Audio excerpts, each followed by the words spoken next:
दोस्तों, जिला अदालत में जज साहब रोजमर्रा की तरह ढेर सारे केसों का निपटारा कर रहे थे। कई सारे केसेस में आर्गुमेंट होनी थी। कई सारे केसेस की कानून प्रक्रिया अंतिम दौर में थी। और दोस्तों, कई सारे केसेस ऐसे थे जिसमें आज जज साहब ने फैसला सुनाना था। दोस्तों, उसी दरमियान वर्दीधारी एक पुलिस इंस्पेक्टर जज साहब के नजदीक आकर उनके कान में गुफ्तगू करने लगा और देखते ही देखते पुलिस इंस्पेक्टर ने अपनी सर्विस रिवॉल्वर निकालकर जज साहब के सीने में ताबड़तोड़ 4 गोलियां दाग दी। और दोस्तों, चारों तरफ अफरा तफरी का माहौल पैदा हो गया। आखिरकार किसने उस इंस्पेक्टर को गोलियां चलाने के लिए मजबूर किया था? दोस्तों, जिस वर्दीधारी पुलिस इंस्पेक्टर की जिम्मेदारी रक्षा सुरक्षा की थी, वही वर्दीधारी पुलिस इंस्पेक्टर रक्षक की जगह भक्षक कैसे बन गया? पूरी घटना कहानी को जानने के लिए वीडियो को बिना स्किप करे अंत तक जरूर देखिएगा। लेकिन दोस्तों, जानने से पहले आप लोगों से हाथ जोड़कर अपील, चैनल पर नए हैं तो सब्सक्राइब कर लें। और दोस्तों, यदि हमारी यूट्यूब फैमिली का पुराना हिस्सा है तो गुजारिश करूंगा और लोगों तक भी इस वीडियो घटना को जरूर साझा करिएगा।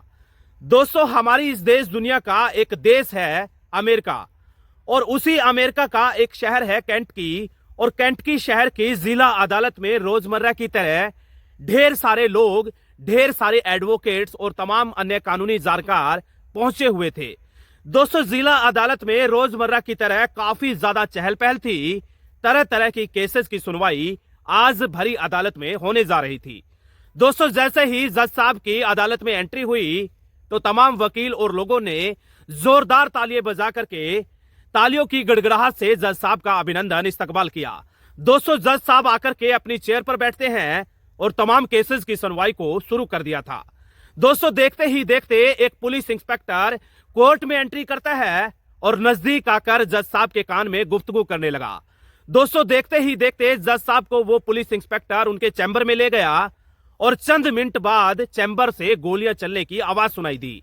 दोस्तों, आवाज सुनकर पुलिस के तमाम कर्मचारी अधिकारी जो कोर्ट में सुरक्षा में तैनात थे, मौके पर जाकर देखते हैं कि जज साहब औंधे मुंह लेटे हुए हैं। यहां वहां काफी बड़ी संख्या में खून बिखरा पड़ा था। और दोस्तों, जज साहब ने मौके पर ही दम तोड़ दिए थे। जिस पुलिस इंस्पेक्टर ने इस पूरी वारदात को अंजाम दिया, वो दोनों हाथ खड़े कर कर अपने आप को पुलिस के हैंडओवर कर दिया। यानी कि दोस्तों, मौके पर ही यह तो स्पष्ट हो गया कि जज साहब का हत्यारा कोई और नहीं बल्कि पुलिस का वर्दीधारी इंस्पेक्टर था। उसी दरमियान पूरा जांच दल यह सोचने समझने पर मजबूर था कि जिस इंस्पेक्टर की जिम्मेदारी लोगों की, आम जनता की रक्षा सुरक्षा की होती है, रक्षा करने की बजाय वही भला भक्षक कैसे बन गया? अब सबसे बड़ा सवाल यह था कि आखिरकार ऐसा क्या हुआ कि इंस्पेक्टर ने गोली चलाने पर मजबूर होना पड़ा। दोस्तों, आप लोगों की जानकारी के लिए बताता चलूं कि जिला अदालत में जिन तमाम केसेस का निपटारा किया जाना था, उन तमाम मामलों में एक केस ऐसा भी था जिसमें उसी हत्यारे इंस्पेक्टर के जूनियर पुलिस इंस्पेक्टर ने उस पूरी घटना कहानी को अंजाम दिया था।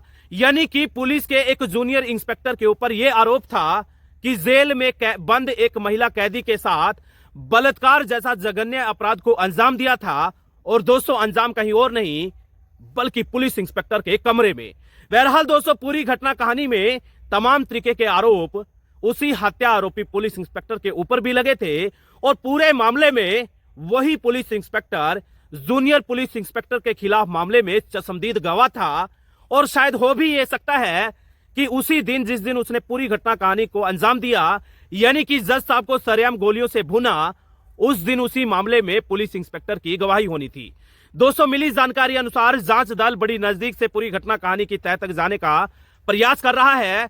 पूरी घटना कहानी को जगह जगह खंगाला जा रहा है। तमाम सीसीटीवी फुटेज को भी इकट्ठा किया गया है। लेकिन दोस्तों, ये मामला, ये घटना कहानी अमूमन आमतौर पर पहला ऐसा मामला होगा जिसमें भरे कोर्ट में जज साहब को ही गोलियों से भून दिया और मारने वाला हत्या आरोपी कोई और नहीं बल्कि वर्दीधारी पुलिस इंस्पेक्टर था।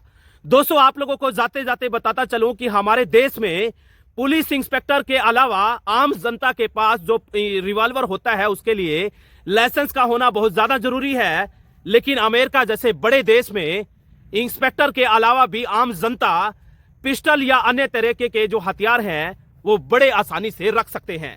इसलिए यह भी एक बड़ी वजह है कि अमेरिका के छोटे बड़े शहरों में आए दिन तमाम तरीके की छोटी बड़ी घटनाएं घटित होती रहती है।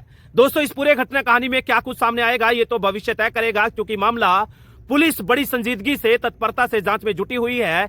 लेकिन दोस्तों, ये मामला, ये घटना कहानी देश दुनिया में खूब ज्यादा वायरल की जा रही है, खूब ज्यादा सुर्खियां बटोर रही है। जगह जगह लोगों की यही प्रतिक्रिया है कि जब कोर्ट में हत्या कर दी जाए तो आम जनता, गरीब मजलूम लोग सरकार प्रशासन से कहें या पुलिस प्रशासन से कहें, क्या उम्मीद करेंगे, क्या उपेक्षा करेंगे। दोस्तों, मुझे दीजिएगा इजाजत, फिर हाजिर होऊंगा इसी तरीके के एक और क्राइम एपिसोड के साथ। तब तक अपना ध्यान रखिएगा, बहुत सारा अपना ख्याल रखिएगा।